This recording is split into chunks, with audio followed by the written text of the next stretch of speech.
Hello, j'espère que tu vas bien, je te retrouve aujourd'hui dans cette nouvelle vidéo et aujourd'hui je vais te faire un petit peu mon top 6, on va dire, de films, séries qui m'ont marqué, que ce soit dans un sens ou dans l'autre.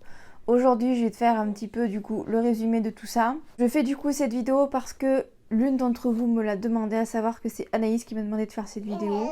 À la base, Anaïs m'avait demandé de faire une vidéo sur, on va dire, mes séries et mes films préférés, enfin séries plutôt préférées, on va dire. Je suis quelqu'un qui n'aime pas tellement des séries. J'ai du mal en fait à accrocher avec une série en particulier. Tu vas voir que dans cette vidéo aussi, il y a des séries qui se sont démarquées.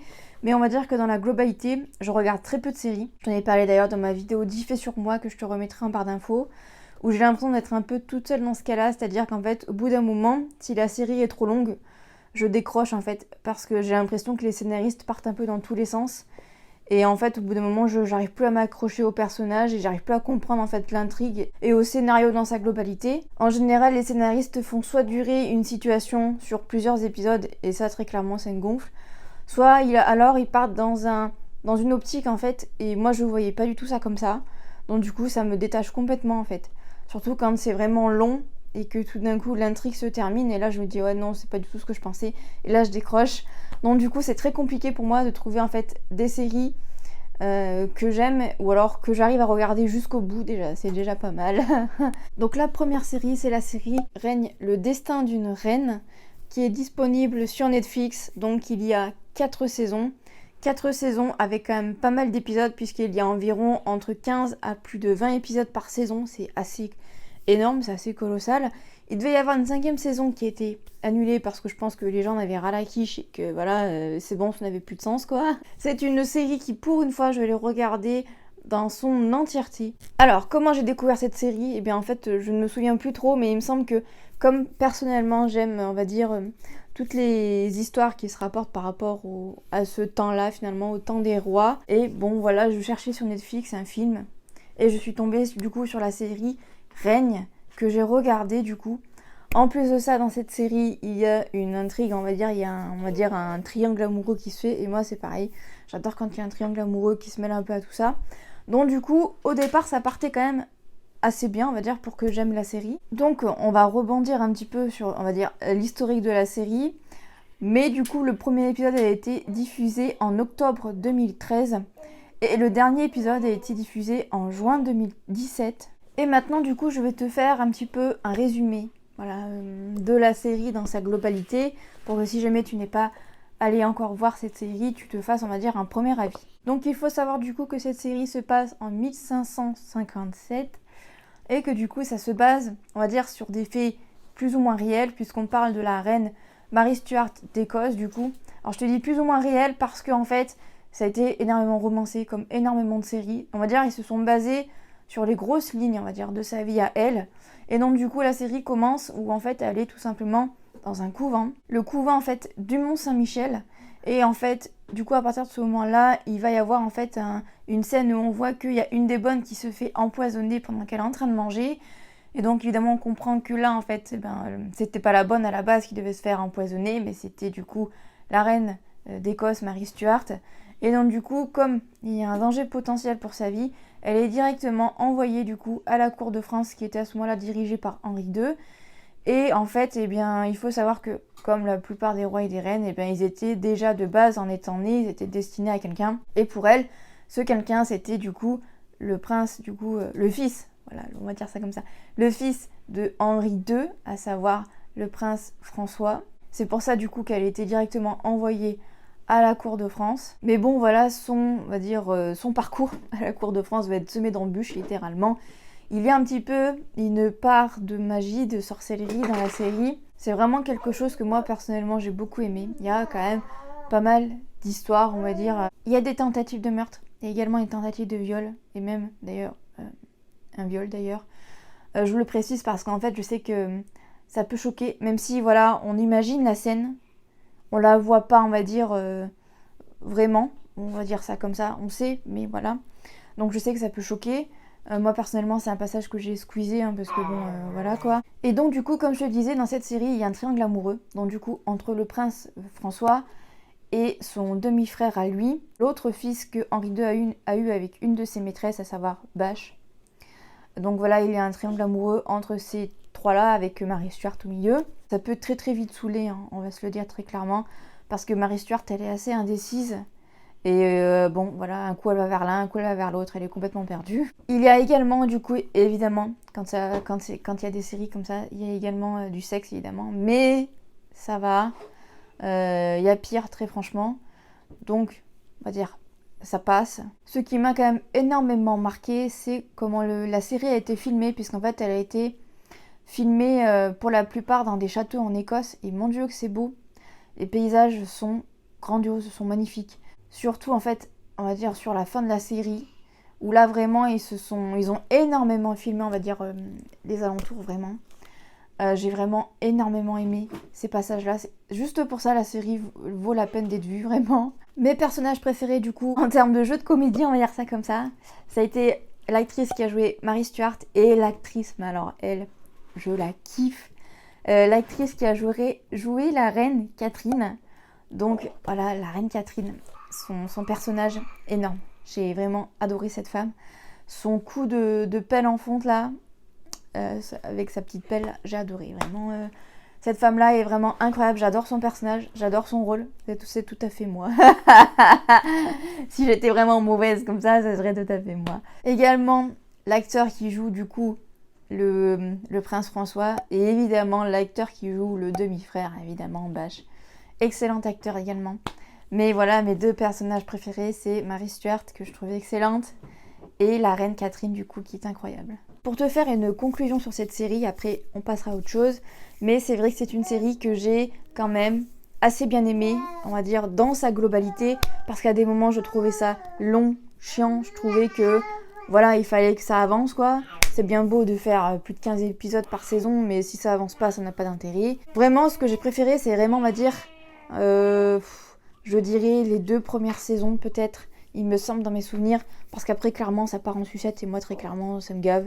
Je vois pas trop l'intérêt, je pense qu'en fait il s'attendait peut-être pas à ce que la série ait du succès, et donc du coup il a fallu meubler, et ils sont arrivés à un moment donné où qu'est-ce qu'on fait, puis du coup c'est parti en sucette, hein, vraiment c'est vraiment parti en sucette. La reine Mary Stuart en fait, au moment où il y a ce viol sur elle en fait, eh bien elle veut plus en fait que le prince la touche, et donc du coup elle est complètement l'ombre d'elle-même et elle finit par tromper le prince avec un chevalier, on va dire, un autre gars. Enfin bon, bref, il y a toute une histoire là aussi encore, un espèce de triangle amoureux encore une fois qui se crée. Puis après, le prince meurt et elle du coup, elle doit refaire sa vie. Et voilà, la fin de la série, en gros, ça se termine assez rapidement puisque elle, en fait, elle se fait guillotiner. Voilà, on lui coupe la tête.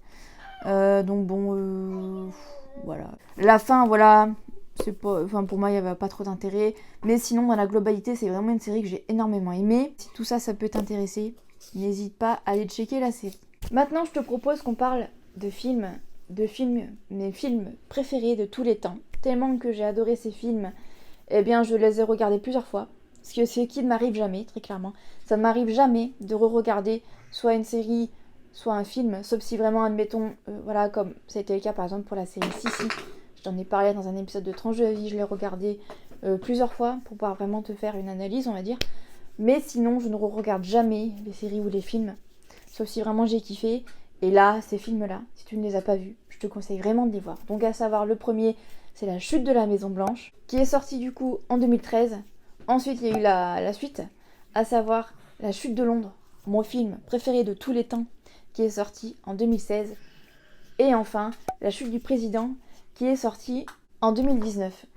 Voilà, alors ces films-là, ils sont pépites. Voilà. La Chute de Londres, mon préféré. Le best des best, pour moi, c'est le meilleur film d'action que j'ai jamais vu.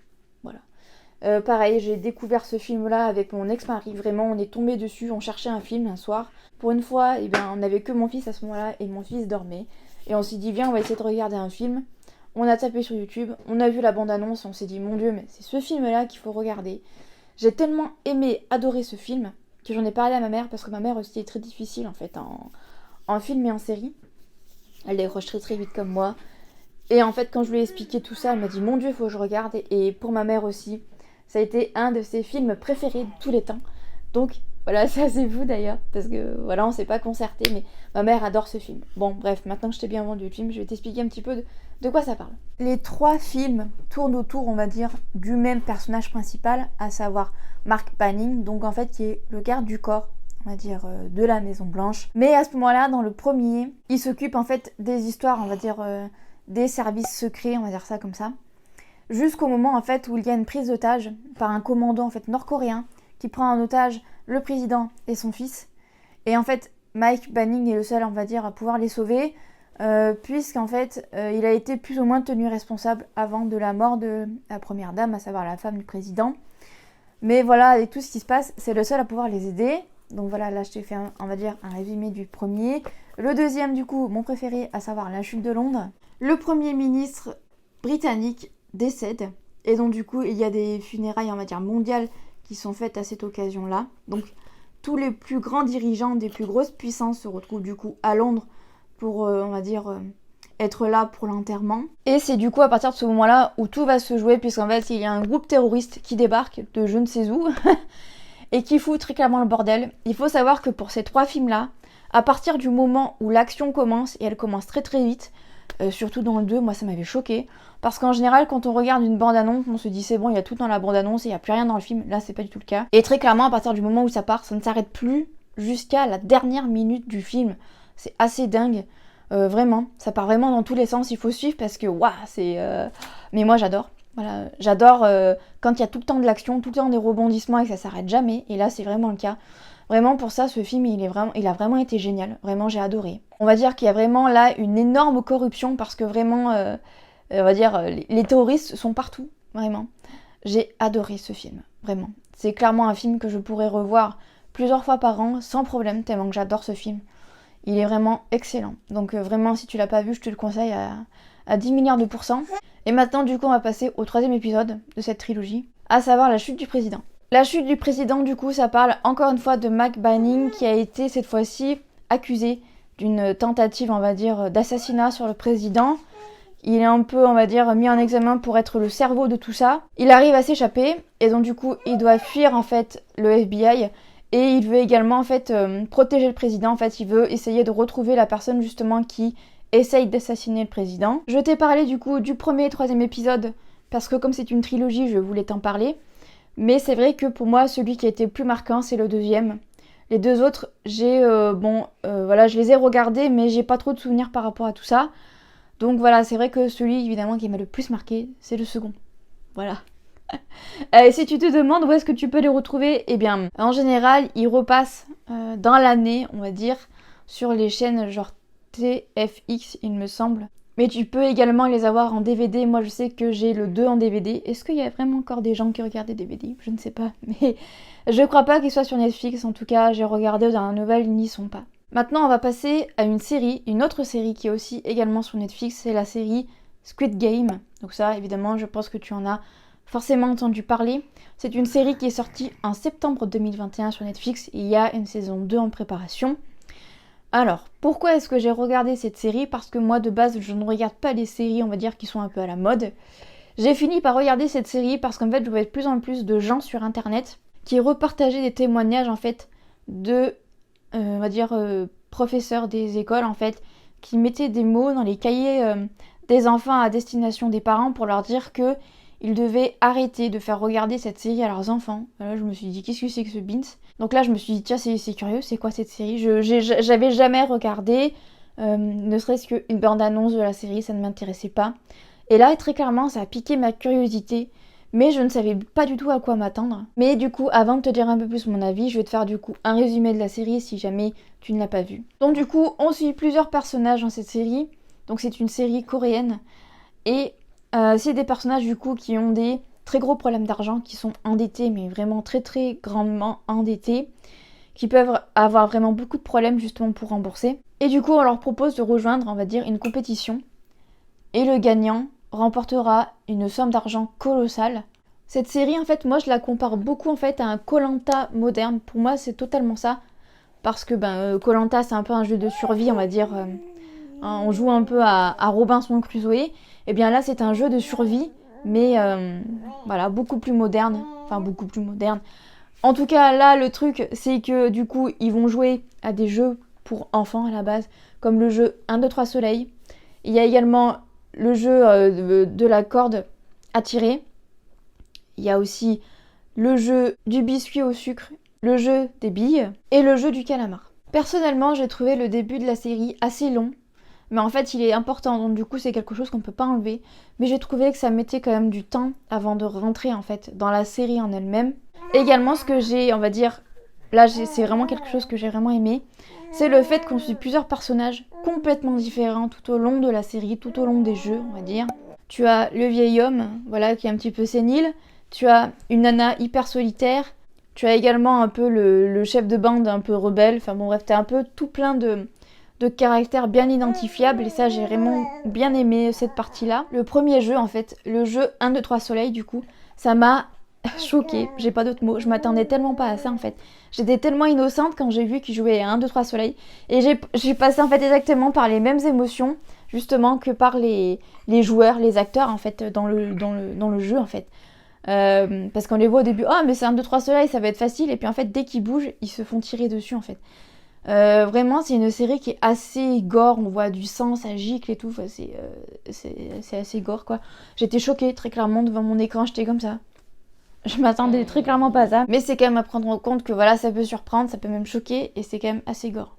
On sait d'ores et déjà qu'il va y avoir une saison 2, puisqu'en fait à la fin du 9e épisode, donc dernier épisode de la série 1, ça se voit très clairement que voilà, il va y avoir une saison 2. Moralité de la série, l'argent ne fait pas le bonheur déjà. À la fin en fait du 9e épisode, le gars en fait qui a gagné, on va dire, le jeu, et bien en fait il se retrouve sans plus personne. Voilà. Il perd tous ses copains, voilà, parce qu'en fait c'est un jeu de survie, donc le seul qui reste, c'est le seul, on va dire, qui est encore vivant. Et on voit très clairement que voilà, il est malheureux de cette situation et qu'en fait ça ne lui apporte pas du tout le bonheur qu'il espérait et qu'il escomptait en fait en rentrant dans ce jeu. On va passer maintenant à également un film, on va dire deux films, donc à savoir Babysitting 1 et Babysitting 2. Donc là on va changer complètement de registre puisque c'est des comédies. Voilà, j'adore ces films également, surtout le 2. Mais du coup je voulais également te parler du 1 bien évidemment. À savoir du coup que le 1 est sorti en 2014 et le 2 est sorti en 2015. C'est réalisé, scénarisé et il joue également dans la série par Philippe Lachaud. J'adore ce mec. Pour moi, voilà, il est vraiment excellent.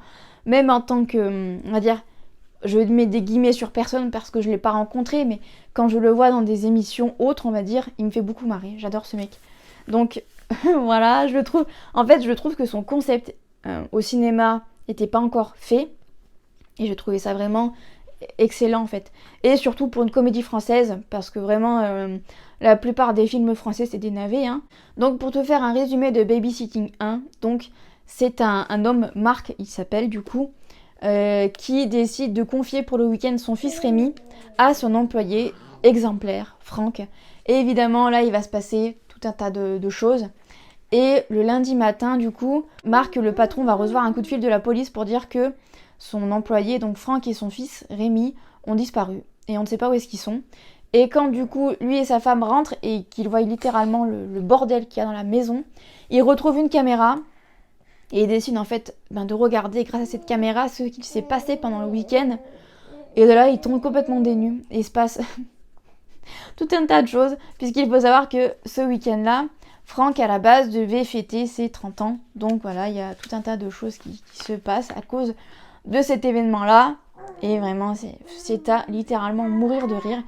La particularité de ces films-là, au départ c'est tourné normalement, et au moment en fait où à chaque fois ils retrouvent la caméra pour les deux films, on passe un peu en mode GoPro, c'est-à-dire qu'on a vraiment l'impression que c'est quelqu'un qui a filmé le film avec une caméra, voilà, où on voit vraiment un peu comme une caméra vraiment GoPro. Enfin, c'est vraiment génial la manière comment ça a été tourné, ce qui rend les choses encore plus drôles. Ce que j'ai aimé également dans ces deux films, c'est qu'on s'attend pas en fait à la suite. C'est-à-dire qu'on se dit pas, ah c'est sûr il va se passer ça, pas du tout. À chaque fois moi j'arrive à être surprise en fait de la suite. C'est vraiment drôle quoi. Le passage le plus connu par rapport au 1, c'est le passage un peu Mario Kart dans le film qui est vraiment excellent, vraiment.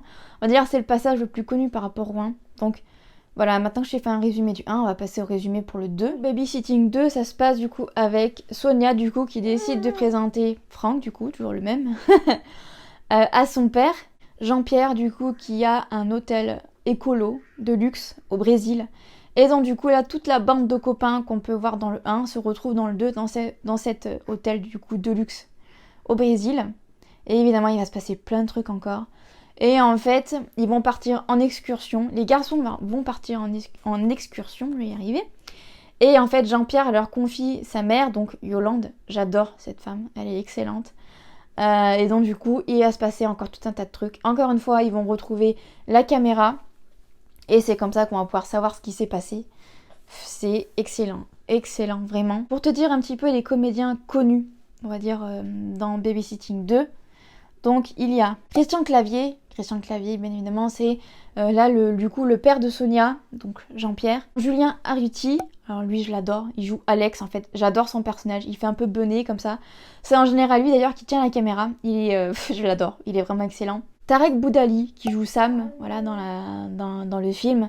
Il joue également dans une autre série sur M6, bon je sais plus mais voilà, il joue dans une autre comédie sur M6 qui remplace en général scène de ménage.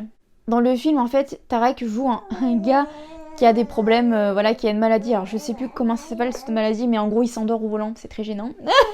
C'est assez drôle, d'ailleurs, ça crée des moments très drôles. Évidemment, Alice David qui joue Sonia. Voilà, elle est vraiment super. Et Elodie Fontan, voilà, qui joue Julie.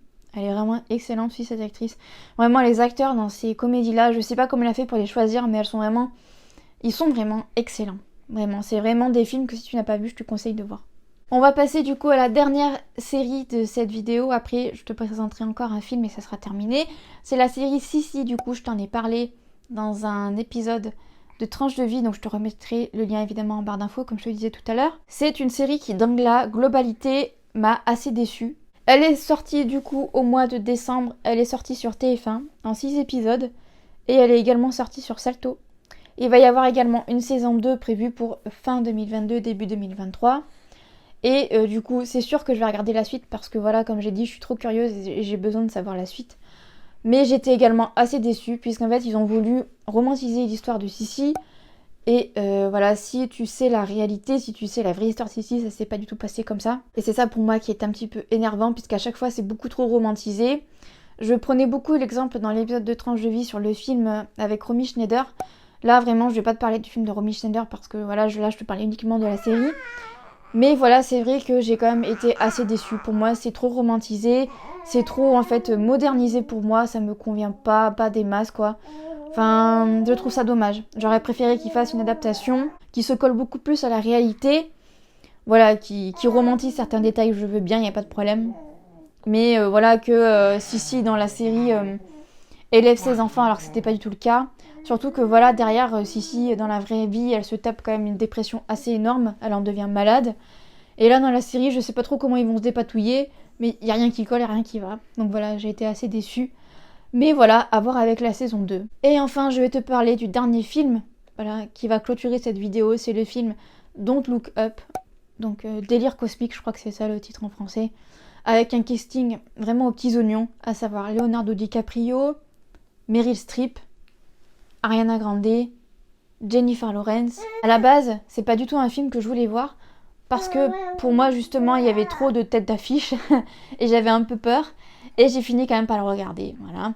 Parce que bon, entre autres, il y avait Ariana Grande donc je voulais voir un petit peu quel rôle elle avait parce que ben moi j'adore Ariana Grande hein. J'étais quand même assez surprise dans le bon sens pour une fois. Le montage m'a un petit peu fait rigoler parce qu'à des moments j'avais l'impression de voir un vieux montage des années 2000.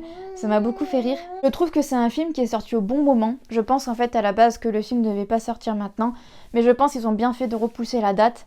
Puisque je trouve qu'on est clairement dans une période un peu comme ça. Où en fait on ne voit que par l'argent, que par la société de consommation. Les plus riches s'enrichissent et les plus pauvres s'appauvrissent. C'est clairement ça. J'ai eu vraiment l'impression de voir une caricature en fait de notre monde actuel. Voilà, où ça parle beaucoup d'argent, où voilà, on cherche toujours plus à faire de l'argent, encore et encore, jusqu'à limite à épuiser en fait les ressources qu'on a et le fait que nous-mêmes nous soyons humains à la base.